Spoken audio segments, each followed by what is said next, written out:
Welcome to Facts TV News, where everything is true.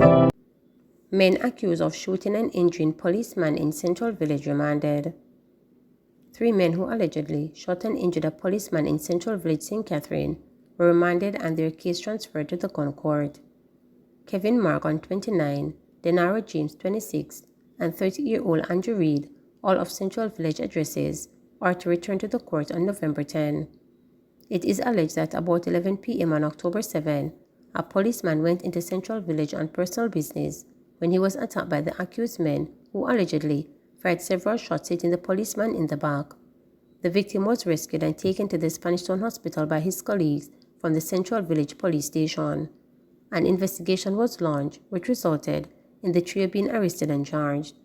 They are being represented by attorneys Lancelot Clark, Shade Bailey, and Stephen Jackson. Construction worker killed in Bagwalk. The St. Catherine police have launched an investigation into the murder of a man whose body was found in Pine Lane, Bagwalk in the parish. The police have identified him as Kemar Kison, otherwise called 10 Days, a 28-year-old construction worker of Cooley Lane, Bagwalk. It is reported that about 7 p.m. Thursday, Kemar was returning from a grocery shop in the community when explosions were heard. Residents later discovered his body and summoned the police. The police say on their arrival, they observed what appeared to be gunshot wounds to Kemar's head. He was dressed in a purple shirt and grey shorts with a mosquito coiled on his chest and has no shoes on his feet. Taxi driver in verbal clash with schoolgirl over fare arrested and charged. The taxi driver who was seen in a video in a verbal clash with the schoolgirl over her fare has been arrested and charged with common assault by the Old Harbour Police in St. Catherine. Further, the man who spotted the teen during his expletive-laced remarks has been warned for prosecution by the Transport Authority for unlawfully deceiving a passenger as to the fare for a journey, operating without a badge, and failing to wear a uniform. In addition, the authority says a meeting was held with the owner of the taxi who subsequently relieved the driver of his duties. The transport regulator condemned the action of the driver. There have been instances of contention between commuters and public passenger vehicle operators since fares were increased on Sunday, October 15. The authority is reminding operators that children, students in uniform, physically disabled, and senior citizens pay half of the approved fare. It says any deviation will result in prosecution, and persons may be fined up to $100,000 if convicted.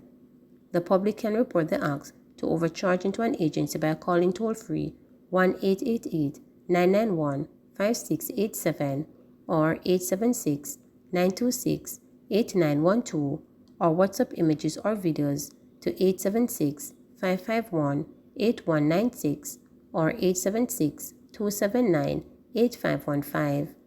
Complainants about overcharging should include the license plate number, the routes for the vehicles, or the location of the incident. Ramesh cancels $100 entrance fee for job fair, hurt by backlash.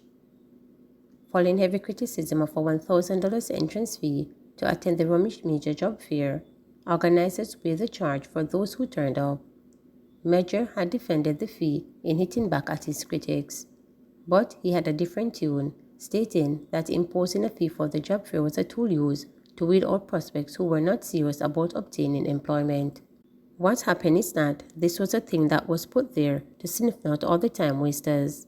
As well, we have some people in Jamaica who would prefer to hear there is a fee than freeness, the businessman stated. He was also quick to note that the job fair was approved by the Ministry of Labour and Social Security. As if he would have undertaken another job fair amid the negative feedback, Major said he was undecided. With the backlash, I am very hurt personally, so I don't know if I'll be doing it again. Several creatives and service industry professionals turned up at Major's complex on Campbell's Boulevard in St. Andrew seeking jobs. Attendees told reporters that the job fair ran smoothly and that they enjoyed the atmosphere and the offering provided by sponsors. Major stated that he had 150 jobs to fill between his Ramesh Entertainment and Major Marketing Enterprises. St. Thomas mechanic accused of murdering stepbrother freed. A jury, after deliberating for 2 hours last week, following a 3-week trial in the St. Thomas Circuit Court, freed 37-year-old mechanic Desmond Williams of the murder of his stepbrother. The Crown led evidence at the trial that on April 6, 2019, Williams fatally shot 24-year-old barber Fern Bailey in Yellow St. Thomas.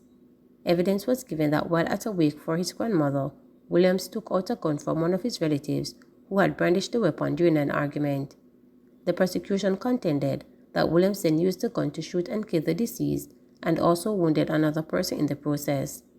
The prosecution relied on the evidence of a relative of the accused who testified that he had witnessed the incident. When the police arrived at the scene, a .45 semi-automatic pistol was recovered. Williams told the police when he was arrested that when he attempted to take the gun from the relative, it went off accidentally. In an unsworn statement, Williams, who was represented by King's Counsel Peter Champagne and attorney at law Patrice Riley, told the jury that the shooting death of his stepbrother was an accident. Williams was also found not guilty of illegal possession of firearm and wounding with intent. Justice Courtney Day, who presided at the trial, had left manslaughter, the less offense, for the jury consideration, but the jury returned a not guilty verdict. JFG wants Maria Dean case moved to Kingston. Human rights lobby group Jamaicans for Justice JFG is appealing to the Office of the Director of Public Prosecutions to have the Maria Dean case moved to Kingston amid numerous delays and administrative inadequacies. Maria Dean was beaten on August 3, 2014, while in custody at the Barnett Street Police Station in Montego Bay. He had been arrested for possession of a ganja spliff. Dean died 3 days later at the Connor Regional Hospital. JFJ says it is deeply concerned that cases remain unsolved 9 years later. The persistent setbacks have been attributed to a range of administrative lapses, including missing reports, a shortage of eligible jurors, the non-appearance of police personnel, and the flight of the accused inmates. In a media release on Friday, JFJ argued that moving the case to Kingston would allow it to receive the attention and resources necessary for a fair and swift trial. JFJ said its understanding is that if the matter is moved from the St. James Circuit Court to the Home Circuit Court, there is the likelihood of a better jury turnout. JFJ also called for the government to take immediate action to address the issue of jury shortage, which was cited as the latest reason for the delay in the Maria Dean case. It said in addition to addressing the issue of jury stipend, there is need for a broader review of the jury system that would ensure the categories of those who are exempted from the jury service as reduced, as well as the provision of comprehensive civic education for civilians. The Maria Dean case has faced no less than 10 delays between 2017 and September 2022. The most recent court hearing on September 25th resulted in yet another adjournment, pushing the trial to February 27, 2024. JFJ said Maria's mother, Marissa Fraser, who was present at every hearing, has lamented that her trust in the justice system has been eroded. For me, the justice system is moving too slow, and it seems deliberately slow. Imagine 9 years after Maria was murdered, and all we're getting is a lot of runaround. Going to court now is like rubbing salt in a wound. What I can't understand is why can't the judge try the case, since they are not able to get jurors or move the case out of Montego Bay. There must be something that can be done. This is a double blow to Maria's family, Fraser reportedly stated. Please remember to subscribe, like, share, and click the notification bell.